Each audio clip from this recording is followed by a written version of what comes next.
ये है जहां न्यूज़। बिस्मिल्लाहिर्रहमानिर्रहीम। इब्तिदा है उस रब्बे करीम के नाम से जो निहायत रहम करने वाला है। तो नाजरीन, जहां न्यूज़ के साथ मैं हूं गुलाम अब्बास और इस वक्त मौजूद हैं हम रावलपिंडी के होली फैमिली हॉस्पिटल में। कदीम तरीन हॉस्पिटल है और हमारे साथ जो आज शरीक गुफ्तगू हैं वो होली फैमिली हॉस्पिटल के जो MS हैं डॉक्टर इजाज़ अहमद भट्ट साहब। अस्सलाम वालेकुम सर। जी वालेकुम। कैसे आप? क्या हाल है? खैरियत है आप? सर अल्हम्दुलिल्लाह। भट्ट साहब, सबसे पहले तो आपसे हम ये पूछेंगे कि आपने इस होली फैमिली का चार्ज कब और किस सन में संभाला? जी थैंक यू वेरी मच जी। बिस्मिल्लाहिर्रहमानिर्रहीम। मैंने होली फैमिली हॉस्पिटल का चार्ज 18 अगस्त 2023 को संभाला जो है ना, और उस वक़्त में उससे पहले AMS परचेज़ था बेनज़ीर भुट्टो हॉस्पिटल में। और सर ये भी बताइएगा कि आप जब इस हॉस्पिटल में आए हैं तो क्या हालात थे और अब कैसे हालात हैं? जी मेरे भाई, जब मैंने ये 18 अगस्त को ये चार्ज संभाला उस वक़्त जो है ना 2023 में, उस वक़्त केयर टेकर गवर्नमेंट थी, मोहसिन नकवी साहब CM पंजाब थे। उस वक़्त हॉस्पिटल का कंडीशन ये थी कि बहुत सारे जो इसके एरियाज़ जो थे, जिस तरह आपने बताया कदीम तरीन अस्पताल है, बहुत सारे रिडंडेंट थे, बहुत ज़्यादा काम होने वाला था। काफ़ी अरसे से कोई मेंटेनेंस रिपेयर का कोई मेजर काम यहाँ पर हुआ भी नहीं था, और ये इसकी बेसमेंट हो गई, इसके रूफ्स हो गए जो है ना, वाशरूम्स की जो है ना बहुत ही अबतर हालात थी।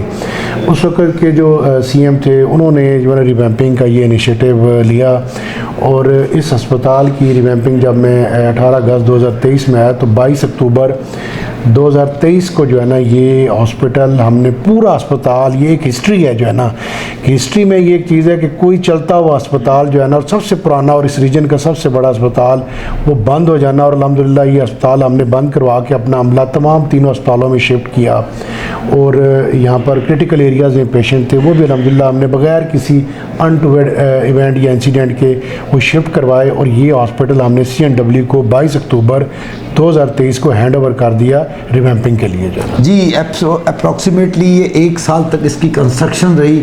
नाउ अब इस हॉस्पिटल की ये पोजीशन है कि आई थिंक अगर कोई फॉरेनर्स भी आते हैं तो वो बड़ा अप्रिशिएट करते हैं कि वाकई लुक के लिहाज से भी, और अंदर भी जाएं तो लगता है कि हम किसी फॉरेन कंट्री में ही फिर रहे हैं और फॉरेन कंट्री के ही हॉस्पिटल में फिर रहे हैं। और ये आपको क्रेडिट जाता है, और गवर्नमेंट को तो है ही है, गवर्नमेंट तो, लेकिन गवर्नमेंट के कान में डालना तो आप ही का काम था। And you are the first man as a MS के जो आपने ये इतनी बड़ी जॉब अपने सर ली और इसको अदा करने में आप कामयाब भी। जी मैं इधर ना अपने नाज़रीन को ये बताना चाहूँगा, ये पूरे पंजाब में ये एक वाहिद अस्पताल था तकरीबन जिसका 6.25 lakh square foot area revamp होना था।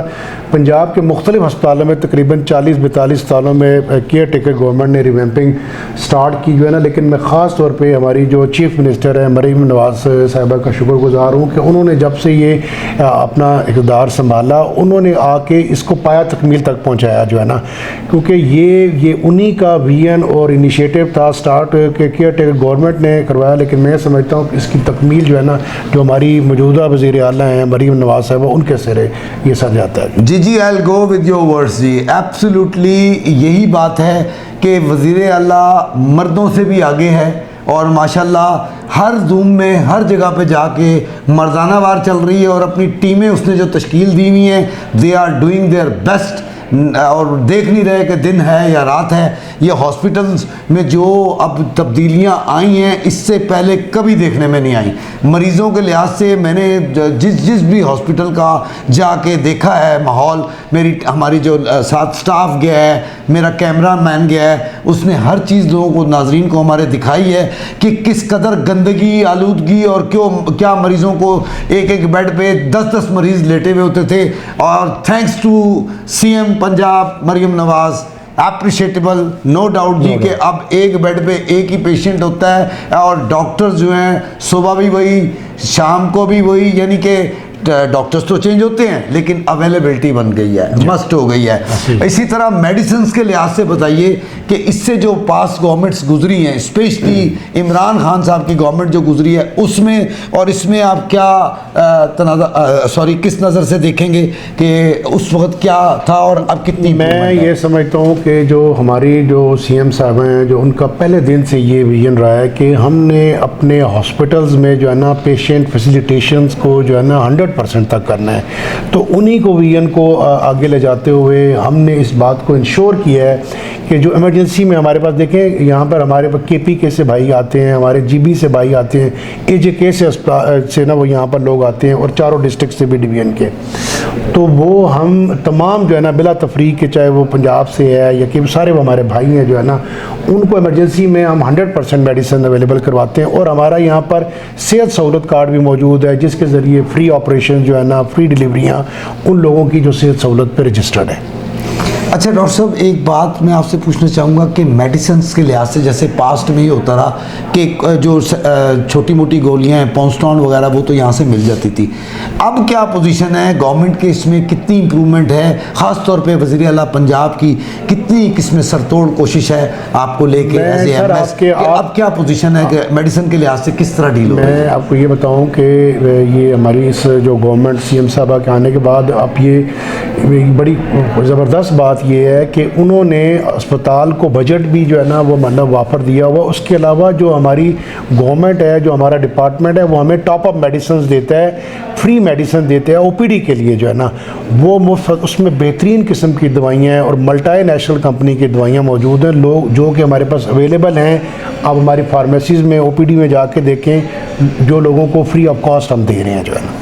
जज़ाकल्लाह जी। नाजरीन, आप सुन रहे हैं MS साहब को, और ये वो कह नहीं रहे, हम ये पेशेंट्स से पूछ चुके हैं, इससे कबल कभी ऐसा नहीं होता रहा। एप्रिशिएटेबल इज़ आर चीफ मिनिस्टर, एक वुमेन होने के नाते पहली खातून है जो वज़ीर आला पंजाब बनी है। और ख़ाली मैंने आपको बताया, आप शब रोज़ हमारे प्रोग्राम जहान न्यूज़ के देख रहे हैं कि जिसमें हम बाकायदा दिखा रहे हैं कि कैसे वो ईच एंड एवरी डिपार्टमेंट में हिस्सादार बनी हुई हैं और कितनी इम्प्रूवमेंट्स ला चुकी हैं। यही इस ज़मन में हम डॉक्टर साहब से ये भी पूछेंगे कि पहले बेड्स की क्या पोजीशन थी और अब मज़ीद कितने बेड्स इस हॉस्पिटल में अवेलेबल है फॉर पेशेंट्स। मैं आपको अर्ज करते चाहूँ, पहले जो है ना ये तकरीबन ये हॉस्पिटल जो था ना, 900 बेड जो है ना, इसकी तकरीबन जो सेंक्शन कैपेसिटी थी, लेकिन अब इसकी जो कैपेसिटी सेंक्शन है ना, वो बढ़ा के 1052 बेड कर दी गई है जो है ना। इस वक्त 1052 बेड का ये सेंक्शन हॉस्पिटल है जो है ना। ज़बरदस्त। और सर इसके अलावा वेंटिलेटर, स्पेशली वेंटिलेटर्स की क्या पोजीशन है? देखें BB हॉस्पिटल में मैं कई दफ़ा गया हूँ, वहाँ पे ये प्रॉब्लम चलती है, पेशेंट्स की कंडीशन अगर ख़राब होती है, दे हैव ओनली 1 और 2 वेंटिलेटर, और यहाँ क्या पोजीशन है? सर मैं आपको अर्ज़ करूँ, हमारे जितने भी क्रिटिकल एरियाज़ हैं, चाहे वो बच्चों का ICU है, चाहे वो बड़ों का है, हमारे पास वाफर मिकदार में बैकअप में वेंटिलेटर मौजूद हैं जो है ना। अब सर वेंटिलेटर को समझने की ज़रूरत है कि वेंटिलेटर का एक ख़ास एरिया है जिसमें उसको ऑपरेट किया जाता है जो है ना। जी जी बिल्कुल, क्योंकि वेंटिलेटर आप हर जगह पे जहाँ पर ऑक्सीजन की सप्लाई हो, सक्शन हो, वैक्यूम हो, ज़ाहिर क्रिटिकल पेशेंट आप डालते हैं ना। हमारे पास जो ICUs में जितनी कैपेसिटी है, उस कैपेसिटी के साथ वहाँ पर वेंटिलेटर भी मौजूद हैं, उनका बैकअप भी मौजूद है। अब देखें ये इतना बड़ा अस्पताल है और ज़ाहिर वेंटिलेटर में जितने जो कोई अगर ख़वातीन हैं, जो मर्द हैं, औरतें हैं, इस हालत में आते हैं, वो जितनी हमारी कैपेबिलिटी और कैपेसिटी इन बिल्ड है, हम उनको लेते हैं जो है ना, और उनको वेंटिलेटर बाहम अवेलेबिलिटी पे बिल्कुल ज़रूर दिया जाता है जो है ना। वेरी गुड जी, वेरी गुड, एक्सीलेंट। ये सारी चीज़ें खाली कहने की नहीं है, देखने में भी आ रही हैं, और वो आंख जो बाकायदा देखती रहे, ये नहीं कि आंखें बंद करके कहें कि नहीं जी हमने देखा था और सही था। ईमान की रत्ती हो तो सारे काम ठीक हो जाते हैं। डॉक्टर साहब, आपने काफ़ी सारी चीज़ों से आगाह फरमाया जहान न्यूज़ के तवस्सुत से हमारे नाजरीन को, तो वहाँ ये भी बता दीजिएगा कि लास्ट में कि अब हॉस्पिटल दिन ब दिन जो है वो डॉक्टर्स के लिहाज से कितने डे में और कितने नाइट में अवेलेबल डॉक्टर्स हैं आपके पास? जी मैं आपको ये बताना चाहूँ कि हमारे मुख्तलिफ क्लिनिकल जो है ना स्पेशलिटीज़ 22 स्पेशलिटीज़ हैं, और हमारी जो है ना बच्चों की इमरजेंसी, गायनी की इमरजेंसी और मेन मेडिकल सर्जिकल की इमरजेंसी 24/7 जो है ना वो ओपन रहती है, जिसमें मुख्तलिफ बर्न से लेके प्लास्टिक सर्जरी, पीठ सर्जरी की इमरजेंसी 24 घंटे डील करते हैं। उसके अलावा इन 22 स्पेशलिटीज़ की मुख्तलिफ डेज़ पे OPD भी होती है, जिनके डेज़ जो है ना डिस्प्ले हैं, और लोगों को उन OPD में चेक भी किया जाता है। और इसी तरह इन्हीं स्पेशलिटीज़ के आगे वार्ड्स भी हैं, मेडिकल, पीड्स, बर्न, गायनी, जहाँ पर पेशेंट जो है ना वो एडमिट भी रहते हैं। सर मैं आपसे ये भी चाहूँगा, ये out of the way question है कि हमारी वज़ीर आला मरीम नवाज़ के लिए आप कुछ वर्ड्स अदा करेंगे हमारे नाजरीन के लिए?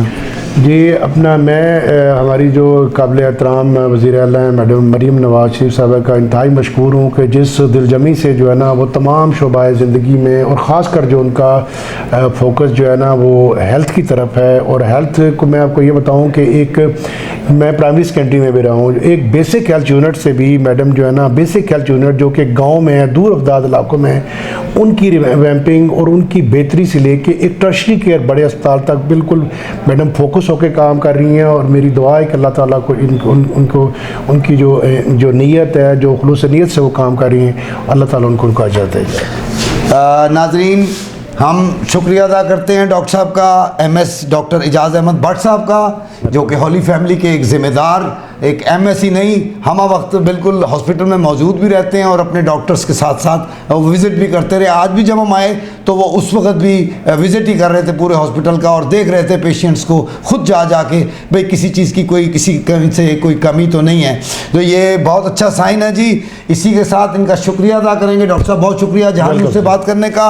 और नाजरीन, इजाज़त चाहूँगा अपने कैमरामैन कमर अब्बास के साथ। मैं हूँ गुलाम अब्बास। देखते रहिए जहां न्यूज़। अल्लाह हाफ़िज़।